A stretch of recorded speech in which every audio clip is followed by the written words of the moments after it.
Hello friends, in this video we will discuss Newton's second law of motion. Please make sure you watch first law of motion, then go ahead with second law. Before we discuss second law, let's understand force and acceleration in physics. So force is a push or pull.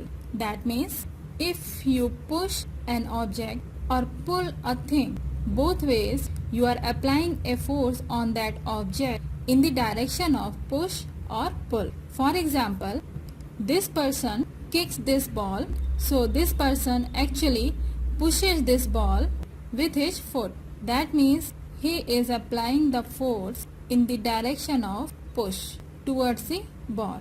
The same way, this person is pulling this cart and he is pulling the cart towards himself. So the direction of the force he is applying on this cart would be towards the person. Next is force causes a change in state of motion. Like initially this ball was at rest, so its velocity is 0. But after this person kicked this ball starts moving in the direction of force. So this time ball having some velocity, so this force causes a change in motion of the ball. Ball was at rest and then it starts moving. The same way the cart was at rest initially and this force causes a motion in the cart.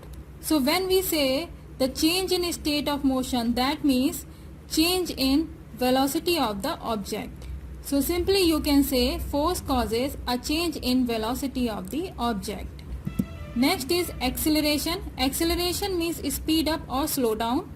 If any object, ball or car is speeding up or slowing down, in that case ball's velocity is increasing or decreasing. So when ball speed up, that means its velocity increasing. When ball slows down, that means its velocity decreasing. Both way we say there is a change in state of motion of the ball, and that's called as acceleration. So change in velocity per second is called as acceleration.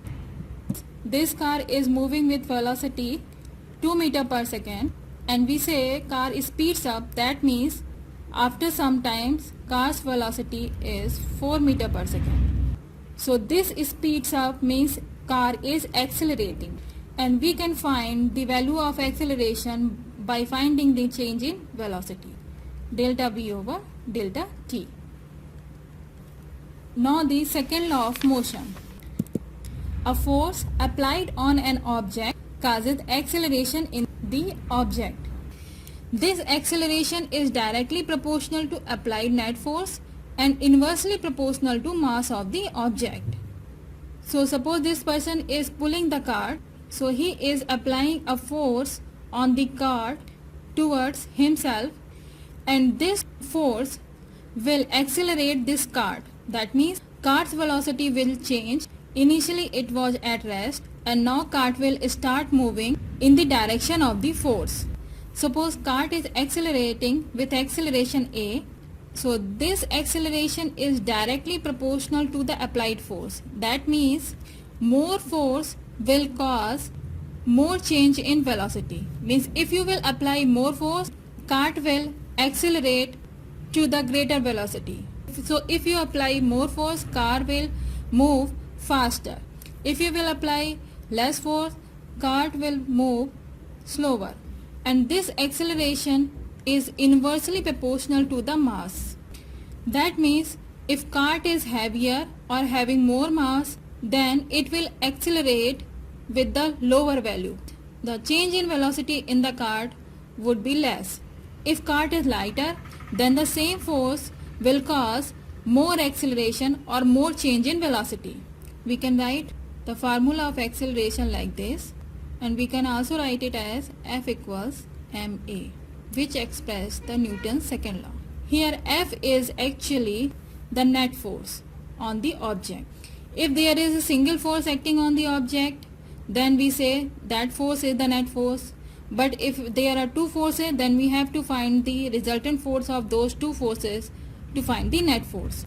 Let me show you how. Suppose there is a box, its mass is 10 kg and a force of 5 Newton is acting on it. As there is a single force acting on this object, so the net force on this object would be 5 Newton, and we can find the acceleration of this box using this formula. There is another box. Suppose there are two forces acting on this box. First force is 25 newtons and second force is acting in the opposite direction and of the 10 newton.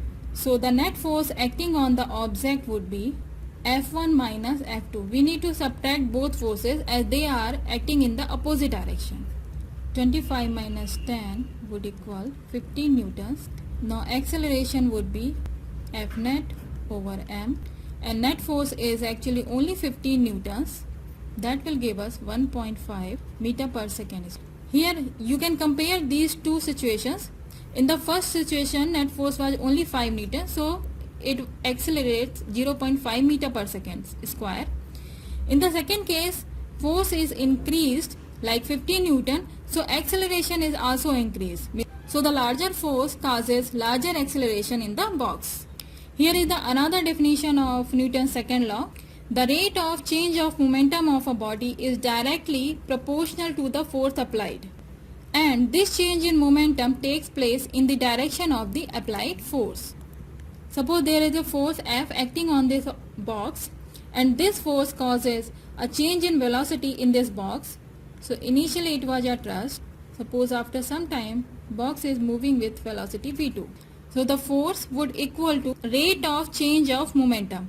dp is the change in momentum, dt is the change in time. We use symbol p for momentum. If you know the formula of momentum, it is mv.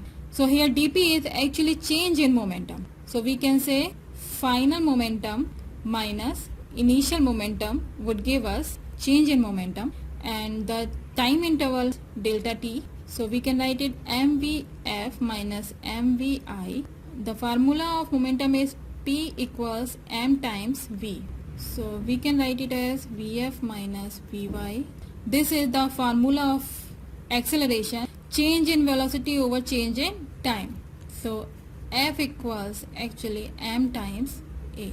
So this is the another expression for second law of motion.